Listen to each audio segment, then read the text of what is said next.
Welcome to Al Hadi Foundation School.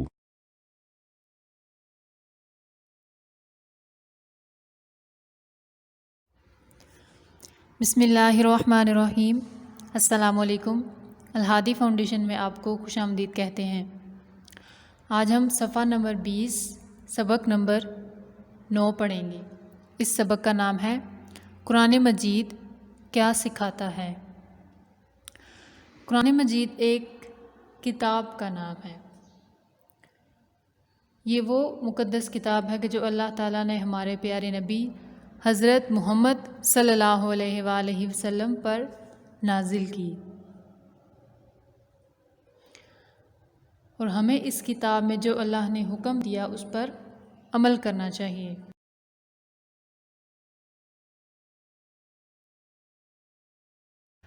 پہلی line پر اپنی انگلی رکھیں اور پڑھیں۔ قرآن مجید اللہ کی آخری کتاب ہے۔ اس لائن کو ایک دفعہ پھر پڑھیں۔ قرآن مجید اللہ کی آخری کتاب ہے۔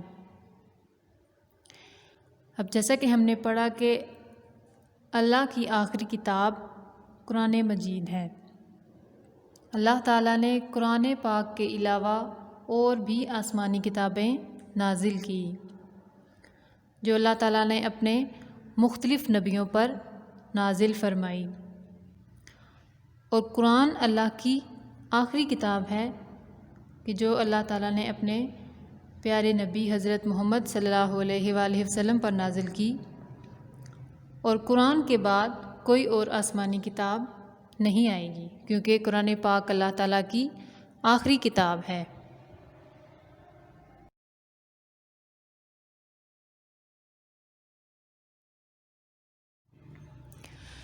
دوسری لائن پر اپنی انگلی رکھیں اور پڑھیں۔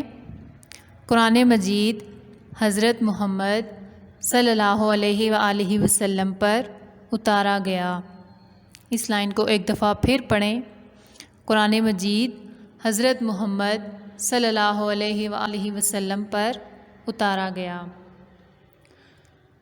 حضرت محمد صلی اللہ علیہ وآلہ وسلم کون ہیں؟ ہم سب جانتے ہیں کہ حضرت محمد صلی اللہ علیہ وآلہ وسلم اللہ کے آخری نبی ہیں۔ آپ کے بعد کوئی نبی نہیں آئے گا۔ اللہ تعالیٰ نے آپ صلی اللہ علیہ وآلہ وسلم پر نبوت کا سلسلہ ختم کر دیا۔ آپ کے بعد کوئی نبی نہیں آئے گا، اس لیے آپ کو خاتم النبیین کہا جاتا ہے۔ تو اللہ نے اپنی آخری آسمانی کتاب اپنے آخری نبی حضرت محمد صلی اللہ علیہ وآلہ وسلم پر نازل کی۔ اس طرح آخری آسمانی کتاب آخری نبی پر نازل ہوئی تو آسمانی کتابوں کے نزول کا سلسلہ بھی ختم ہو گیا، اور قرآن پاک قیامت تک آنے والے تمام انسانوں کے لیے ہدایت ہے۔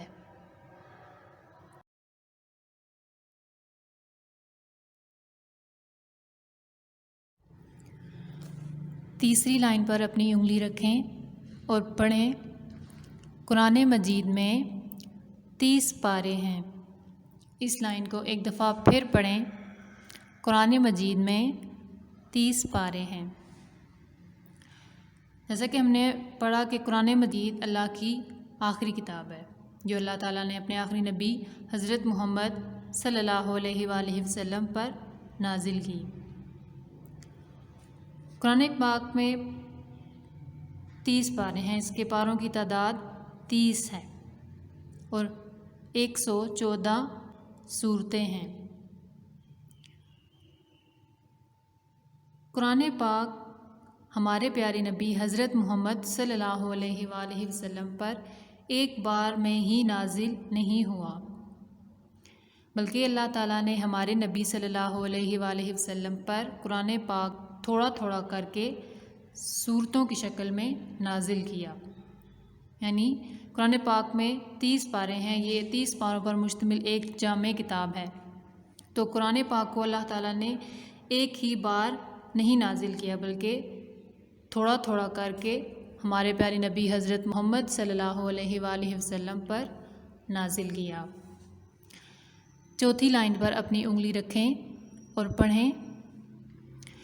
قرآن مجید ہمیں نماز کا حکم دیتا ہے۔ اس لائن کو ایک دفعہ پھر پڑھیں۔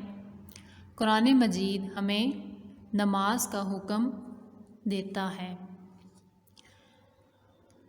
قرآن مجید میں ہمیں اللہ نے بہت سے حکم دیے ہیں جن پر ہم سب کو عمل کرنا چاہیے۔ انہی میں سے ایک حکم نماز کا حکم ہے۔ اللہ نے ہمیں مسلمان پیدا کیا اور ہم پر نماز جیسی عبادت فرض کی۔ نماز ایک اہم عبادت ہے، اسلام کا ایک اہم رکن ہے۔ نماز کی اہمیت کا اندازہ اس بات سے لگایا جا سکتا ہے کہ اللہ نے صرف ایک بار نہیں بلکہ بار بار کئی جگہ پر اللہ تعالیٰ نے قرآن پاک میں ہمیں نماز ادا کرنے کا حکم دیا ہے۔ اس سے پتہ چلتا ہے کہ نماز کتنی اہم عبادت ہے۔ نماز کو کسی صورت نہیں چھوڑنا چاہیے کیونکہ نماز ادا کرنے کا حکم اللہ تعالیٰ نے ہمیں قرآن پاک میں بار بار دیا ہے، اس لیے ہمیں نماز کی پابندی کرنی چاہیے۔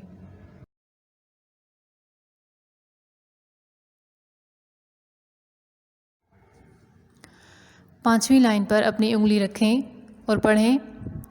قرآن مجید ہمیں روزہ رکھنے، حج کرنے اور غریبوں کی روپے پیسے وغیرہ سے مدد کرنے کا حکم دیتا ہے۔ اس لائن کو ایک دفعہ پھر پڑھیں۔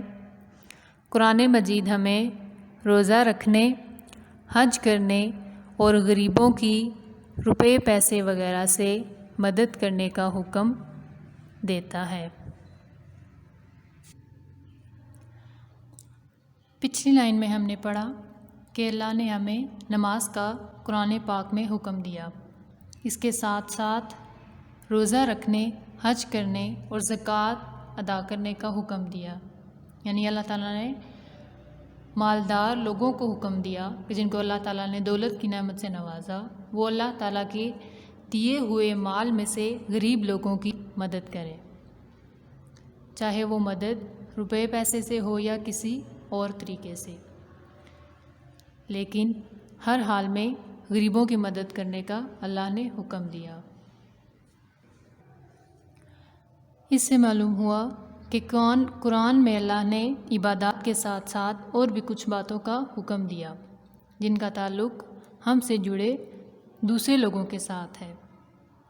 ہم سب کو کوشش کرنی چاہیے کہ ہم زیادہ سے زیادہ دوسروں کی مدد کریں، جتنا ممکن ہو دوسروں کی مشکل وقت میں ان کی مدد کریں اور ان کی پریشانی کو دور کرنے کی کوشش کریں۔ ایسا کرنے سے اللہ ہم سے خوش اور راضی ہو جائے گا اور اللہ تعالیٰ ہماری مشکلات کو دور کرے گا۔ اس سبق کو 4 دن میں مکمل کریں، چاروں دن اسی سبق کو سنیں اور یاد کریں، اور اس سبق کا کام اپنی اسلامیات کی کاپی پر لکھیں۔